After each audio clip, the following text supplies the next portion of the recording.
வணக்கம். செல்வகுமாரின் அச்சுறுத்தும் சூப்பர் எல்லினோ, அதாவது மிரட்டும் சூப்பர் எல்லினோ விலகல் எப்போது? அதாவது ரொம்ப மனசை வேதனைப்படுத்தி கொண்டிருக்கக்கூடிய இந்த சூப்பர் எல்லினோ என்கின்ற வார்த்தை, அதனால் அச்சுறுத்தல், மனவேதனை இதெல்லாம் எப்போ விலகும்? இந்த வார்த்தை பயன்பாடு எப்பொழுது விலகும் என்பதை பார்ப்போம். அதிகாரப்பூர்வ வானிலை அறிக்கைக்கும் இந்திய வானிலை ஆராய்ச்சித்துறை அறிக்கையை பார்க்கவும். 2026 ஆகஸ்ட் 6 வியாழக்கிழமை அதிகாலை நிலவர பதிவு. இப்போ வரைக்கும் சூப்பர் வெல்லினோ, அதாவது சூப்பர் எல்லினோ உருவாகி விட்டதாகவும், வரக்கூடிய காலங்களில் சூப்பர் எல்லினோ மிக வலுப்பெறும் என்றும், உச்சபட்சமாக நவம்பர், டிசம்பர், ஜனவரி, பிப்ரவரி எல்லாம் உச்சபட்சமாக இருக்கும் என்றும் கடுமையாக 2026, 27க்கு அச்சுறுத்தல் வானிலை வழங்கப்பட்டிருக்கிறது. அது உலகத்தில் இருந்து மாதிரிகளும் அப்படியே படம் பிடித்து காட்டி இருக்கிறது. ரைட், சூப்பர் எல்லினோ உருவாகி இருக்கிறது என்று சொல்லப்படுகிறது. ரைட்டு, கடல் நீரோட்டம் சூப்பர் எல்லினோவுக்கு சாதகமா அமைஞ்சிருக்கு. சூப்பர் எல்லினோ உருவாக போகுது, அதுல எந்த பிரச்சனையும் இல்லை. இன்றைய தேதியில உருவாகி இருக்கா? உருவாகி இருக்கிறது என்று உலக பிரபல வானிலை நிறுவனங்கள் கூட வழங்கியிருக்கு. கடல் வெப்பத்தை பார்க்க வேண்டும். நம்முடைய ஃபார்முலா படி நிகழ்வுகள் எல்லாமே ஆந்திர பிரதேசத்துக்கெல்லாம் நிகழ்வு வர்றது செப்டம்பர், தெற்கு ஆந்திர பிரதேசம் வருவது செப்டம்பர் பிற்பகுதி, அக்டோபர் முற்பகுதி.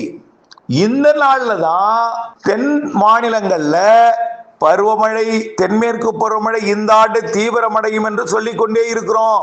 பருவமழை பின்மழை, தென்மேற்கு பருவமழை பின்மழை, பொறுத்திருந்து பாருங்கள், அது புரிய வரும்.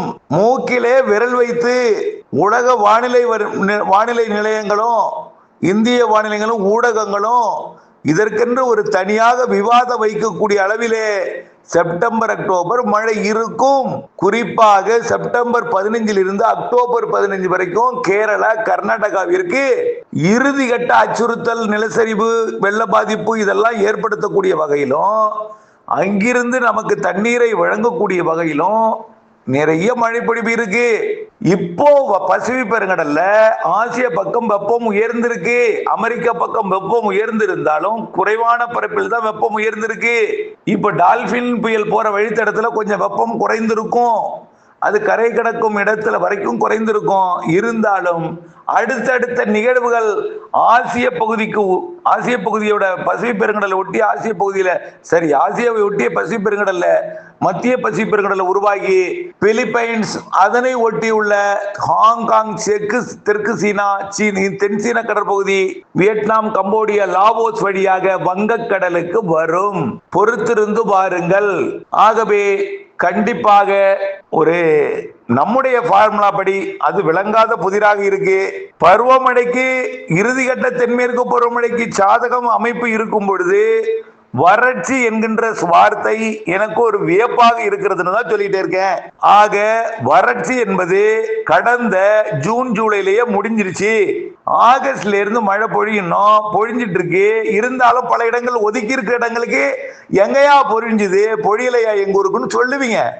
ஒட்டு மொத்தமாக பரப்பை பார்க்கணும், சராசரியை பார்க்கணும், அணைகள் நீர்பிடிப்பு பகுதிகளை பார்க்கணும். தென் மாவட்ட அணைகள் நீர்பிடிப்பு பகுதிகள், குற்றால வெள்ளப்பெருக்கு, கபினி அணை நிரம்பியது. அதே போல கபினி அணை நீலகிரி மாவட்டத்திற்கே மழை பெறாமல் நேரடியாக பில்லூர் அணைக்கட்டை நிரப்பியது. மேட்டூருக்கு நீர்வரத்து இருப்பது, சென்னையில தினசரி மழைப்பொழிவை கொடுப்பது, வடவுள் மாவட்ட பகுதிகளில் மழைப்பொழிவை கொடுப்பது, காய்ந்து கிடந்த டெல்டாவிலே கடந்த சில நாட்களாக மழைப்பொழிவை கொடுத்தது, ஒரு சில இடங்கள்ல ஒதுக்கி இருந்தாலும் அங்கேயும் கொடுக்க போவது, வரக்கூடிய நாட்கள்ல 12ஆம் தேதி வரை அந்த மழைப்பொழிவு இருக்கும் என்பது, 8ஆம் தேதி வரை, இன்று 6, 7, 8 வரக்கூடிய நாட்களில் மழைப்பொழிவு கொடுக்க போவது, ஒரு சில காற்று பகுதிகளில் குறைவாகத்தான் இருக்கும் என்பதையும், அங்கேயும் எப்பொழுதும் வழக்கமாக செப்டம்பர், அக்டோபர்ல தான் பாலக்காட்டு கணவாய்களுக்கெல்லாம் இந்த கொம்பு சுத்தி காற்று திரும்பும். அப்படிங்கிற பொழுதும் மெல்ல வெப்பசலனை அதாவது சூரியன் குத்துக்கதிர் வடக்க போயிட்டு திரும்ப தெற்கு நோக்கி போகும் பொழுது செப்டம்பர் 2ஆம் தேதியிலிருந்து அந்த பகுதிகளுக்கும் காற்று பகுதிகளுக்கும் மழை பொழிவு கொடுக்கும் என்பதெல்லாம் நீங்க செப்டம்பர்ல தான், குறிப்பாக ஆவணி புரட்டாசியில தான், புதிப்பாக புரட்டாசியில தான், புரட்டாசி கண்டிப்பா மழை பொழிவை நீங்கள் பெறுவீர்கள். காற்று பகுதியிலையும் என்று நாம சொல்லிட்டு இருக்கோம். உங்களுக்கும் தெரியும் புரட்டாசியில தான் அங்கெல்லாம் மழை பொழியும், கோடை மழைக்கு பிறகு புரட்டாசியில பொழியும் என்பதெல்லாம் உங்களுக்கும் தெரியும். அணைகளுக்கு தான் இந்த நேரத்தில் நீர்வரத்தை கொடுக்கும். காற்று பகுதிக்கு வேட்டி உருற அளவுக்கு காற்று வீசும் என்பதும் உங்களுக்கு தெரியும். ஆக சாரல் முக்கோணம் வரைக்கும் தான் வரும் என்பதும் தெரியும். அணைகள் நீர்பிடிப்பு பகுதிகளில் அமராவதி உள்ளிட்ட பகுதிகளுக்கெல்லாம் கடுமையாக போராடி அந்த அமராவதி 5 டிஎம்சியை போராடி நிரப்பும் என்பதும் உங்களுக்கு தெரியும். பவானி சாகருக்கும் மேட்டூருக்கும் தாமதமாக நீர்வரத்து கொடுக்கும்னு ஏற்கனவே சொல்லியிருக்கோம். கடந்த ஆண்டு ஜூன்லயே நிரப்பும்னு முன்கூட்டி அறிக்கையில் சொல்லியிருந்தோம். இந்த ஆண்டு ஆகஸ்டுக்கு பிறகுதான் ஆகஸ்ட்லயும் வழக்கமா ஆடிப்பெருக்கில இருந்து இந்த வருடம் 15 நாள் தாமதமா 18ஆம் தேதியிலிருந்து சொல்லியிருக்கோம். இதெல்லாம் நினைவுபடுத்தி பொறுமையுடன் இருந்து வரக்கூடிய ஆகஸ்ட் இறுதி, செப்டம்பர், அக்டோபர் 15 தேதி வரைக்கும் இறுதிக்கட்ட தென்மேற்கு பருவமழை தீவிரம் இருக்கும் என்பதை நீங்கள் உணர வேண்டும். வடகிழக்கு பருவமழை காலத்துல பசிபிக் பெருங்கடலில சூப்பர் எல்னினோ இருக்கும் என்பது உண்மைதான். அது நவம்பர் டிசம்பர் காலத்துல வலுவாக இருக்கும், ஜனவரி பிப்ரவரி வலுவா இருக்கும்.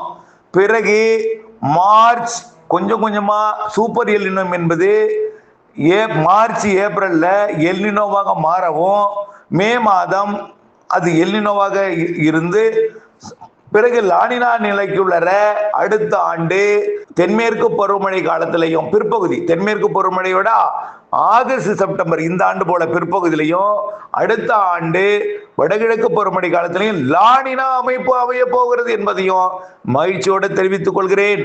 2027 தென்மேற்கு பருவமழை பின்மழைன்னு சொல்றதை விட ரொம்ப பின்னாடி கிடையாது, ஜூலைல இருந்து பிக்கப் ஆகும். அடுத்த ஆண்டு ஜூன்ல இருக்கும், ஆனால் பெயரளவில் தொடங்கி இருக்கும்.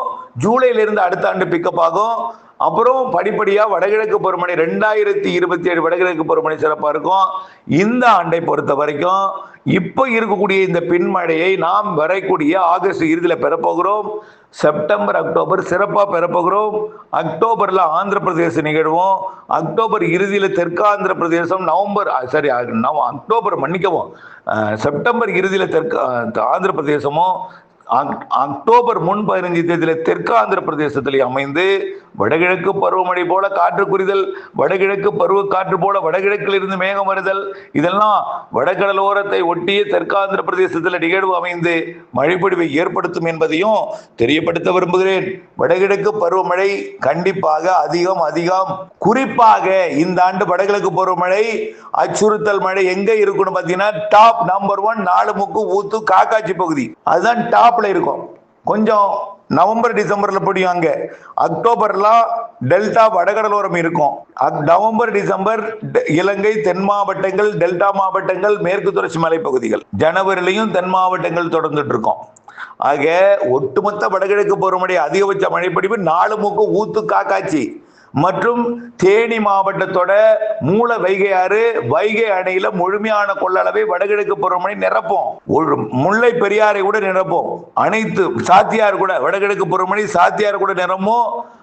கொடைக்கானல் மற்றும் பல்வேறு மேற்கு தொடர்ச்சி மலைப்பகுதிகளில் இந்த ஆண்டு பல நீண்ட ஆண்டுகளுக்கு பிறகு அச்சுறுத்தல் மழை அப்படின்னு என்ன அர்த்தம்னு உங்களுக்கு தெரியும். அச்சுறுத்தல் மழை இருக்கு மலைப்பகுதிகளில். கொடைக்கானலுக்கு தெற்கெல்லாம் ரொம்ப அச்சுறுத்தல் இருக்கு.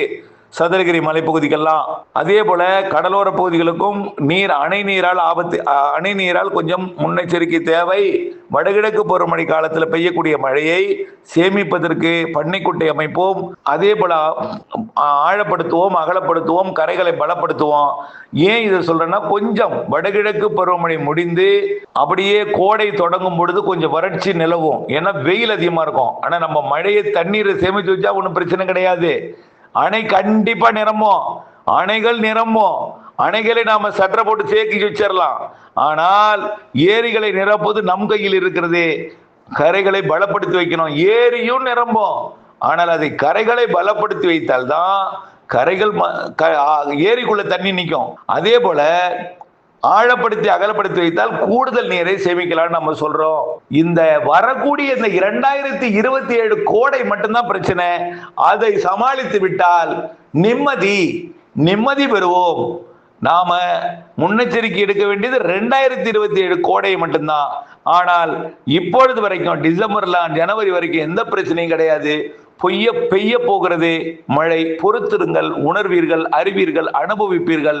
கண்டிப்பாக அது போக போக புரிய வரும். அது நம்பிக்கை ஊட்டும் மழை இப்போ கொடுத்திருக்கு. பிறகு உணரும் மழை, அனுபவிக்கும் மழை கிடைக்கும். கண்டிப்பாக இருங்கள். செப்டம்பர், அக்டோபர் தென்மேற்கு பருவமழை காலம் இறுதி கட்ட வலு.